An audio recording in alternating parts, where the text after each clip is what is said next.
चुकी senior women's national championship के camp की संतोष ट्रॉफी इस साल के। तो मैं बताना चाहती हूँ, जो ट्रायल्स थी वो बहुत अनफेयर सिलेक्शन हुई। इन ट्रायल्स पे पूरी अनफेयर सिलेक्शन हुई, फ्रॉड हुई, धांधली हुई। यहाँ पर्सनल प्रिविलेजेस और पर्सनल बिहेवियर और पर्सनल रिलेशंस के बेसिस पे प्लेयर को सिलेक्ट किया जाता है। सिफारिशी सिलेक्शन लिस्ट होती है यहाँ पे। तो अगर मैं मेन टीम की बात करूँ, मेन टीम में बहुत सिफारिश वाले प्लेयर्स है। उसके अलावा ऐसे भी प्लेयर्स है जिन्होंने ना तो कुछ खेला है, ना कोई एक्सपीरियंस है, अंडर एज है, फिर भी टीम है किसी सिफारिश की वजह से। उसके अलावा मैं बताऊं कि स्टैंड बाय मैं मुझे एज पर द कोच ने मुझे पॉजिटिव फीडबैक दिया थ्रू आउट द कैंप। कहा कि स्टैंड बाय मैं नंबर 1, मेरी पर रेफरेंस सबसे पहले आपको जाएगी। बट मुझे नहीं पता लास्ट में ऐसा क्या हो गया कोच के जहन को, जो उन्होंने फ्रॉड की, जो उन्होंने किसी और को सिलेक्ट किया, जो कि डिजर्विंग तो मैं नहीं कह सकती, लेकिन मैं एक प्रोटोकॉल आपको बताऊंगी, आपको खुद समझ आना चाहिए। एक प्रोटोकॉल होता है कि जब कोई प्लेयर ड्रॉप लेता है इंजरी या किसी कारण की वजह से, अगर स्टैंड बाय में से कोई जाएगा वो पोजीशन सेम होनी चाहिए। तो सबसे पहले जिस लड़की ने ड्रॉप लिया मैं उसी की पोजीशन पे खेलती थी, तो मुझे नहीं लिया गया। दूसरी अपनी फेवरेटिज्म की आड़ में एक दूसरी प्लेयर को लिया गया जिसकी पोजीशन बिल्कुल डिफरेंट थी। उस प्लेयर के पर्सनल कोच आए थे सिफारिश लेके, तो मैं उससे ज्यादा कमेंट्स नहीं करना चाहूंगी, मगर यहाँ ओपन फ्रॉड होती है, यहाँ करप्शन है।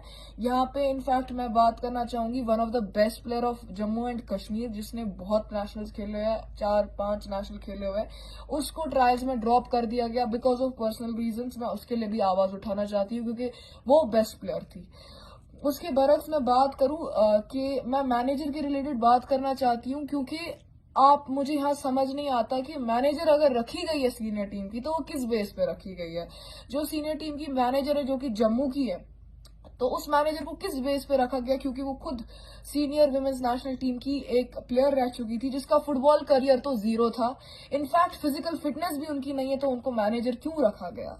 मैं समझ नहीं पाती, ऐसा क्या मतलब आप लोग इतना क्यों फेवरेटिज्म करते हैं? ये एसोसिएशन इतना क्यों फेवरेटिज्म करती है कि आपने उन्हें सिलेक्ट किया है एज मैनेजर, जो कि वो डिजर्विंग नहीं है। वो मैनेजर है, उसका काम होना चाहिए related to management, not to the affairs related to selection. मगर उनका भरपूर हाथ रहता है सिलेक्शन के रिलेटेड। वो हायर अथॉरिटीज के साथ कम्युनिकेट करती है रिलेटेड टू सिलेक्शन, जो कि मैं समझ नहीं पाती क्यों। मैं मीडिया तक ये बात इसीलिए पहुंचा रही हूँ क्योंकि मुझे कोई वैलिड रीजन नहीं दिया। जब मैंने हायर अथॉरिटीज को बोला कि मेरे साथ ज्यादती हुई, उन्होंने बोला कि ये हम तक नहीं है, ये कोचेस तक है। हम कोचेस के पास गए, बोला कि भाई हमने तो परफॉर्मेंस दिखाई, आपने किस बेस पे ड्रॉप किया? तो कोचेस ने बोला हमने तो कुछ नहीं किया, हायर अथॉरिटीज ने लास्ट मोमेंट पे लिस्ट बनाई, उन्होंने सब किया, हमने नहीं किया। तो यहाँ ब्लफ किया जाता है, यहाँ फलानी बोलता है कि इसने किया, फिस्तानी बोलता है कि इसने किया। यहाँ इंसाफ नहीं मिलता है, यहाँ सिर्फ धांधलियां चलती है, यहाँ फ्रॉड चलती है, यहाँ मैनेजर मिली हुई है, यहाँ कोच मिली हुई है। फिर एसोसिएशन के मेंबर्स के पास, हायर अथॉरिटीज के पास जब मैं गई, उन्होंने सो कॉल्ड इंक्वायरी की। उन्होंने उन्हीं कोचेस और मैनेजर से पूछा कि ये डिजर्विंग है कि नहीं, जिन्होंने ऑलरेडी जो इन्वॉल्व है। ये वही बात होती है चोर से पूछना आपने चोरी की।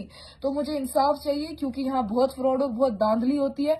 मैं डिजर्विंग हूं मैं नहीं कहूंगी, लेकिन इससे ज्यादा मैं क्या कह सकती थी भरे फील्ड में हायर अथॉरिटीज को और कोच वगैरह को भी। इससे ज्यादा एक प्लेयर खुद के बारे में क्या जस्टिफाई करेगा? मैंने उन्हें भरे ग्राउंड में कहा कि सर मेरा 1v1 करा दीजिए उन प्लेयर्स के साथ जो स्टैंड बाय के थे, बट उन्होंने अवॉइड किया। अगर उन्हें एक्शन लेना होता, बोलते बच्चा इतने कॉन्फिडेंस से कह रहा है, चलो करके देखते हैं, हो सकता है हमसे ही गलती हुई हो, बट उन्होंने इग्नोर किया, उन्होंने अवॉइड किया।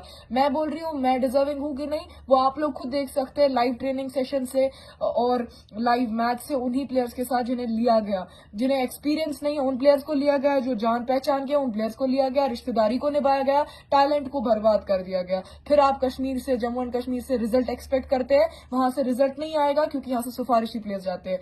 मैं इंसाफ चाहती हूँ और मैं बस इतना दरखास्त करती हूँ कि ये नाइंसाफियां, ये धांधलियां, ये फ्रॉड, ये फेवरेटिज्म खत्म करे।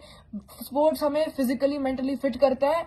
मैं मेंटली बिल्कुल फिट नहीं हूं, मैं मेंटल ट्रॉमा में हूं, क्योंकि इतना एक्सपीरियंस था मुझे, इतना खेलने के बाद जब मैं फ्रॉड देखती हूँ, जब मैं देखती हूँ पर्सनल ग्रजेस की वजह से, पर्सनल रीजंस की वजह से मुझे निकाला जाए, तो मैं उसमें इंसाफ चाहती हूँ। अपने लिए नहीं, जितने भी मेरे जैसे आए जिनके साथ नाइंसाफी, मैं इंसाफ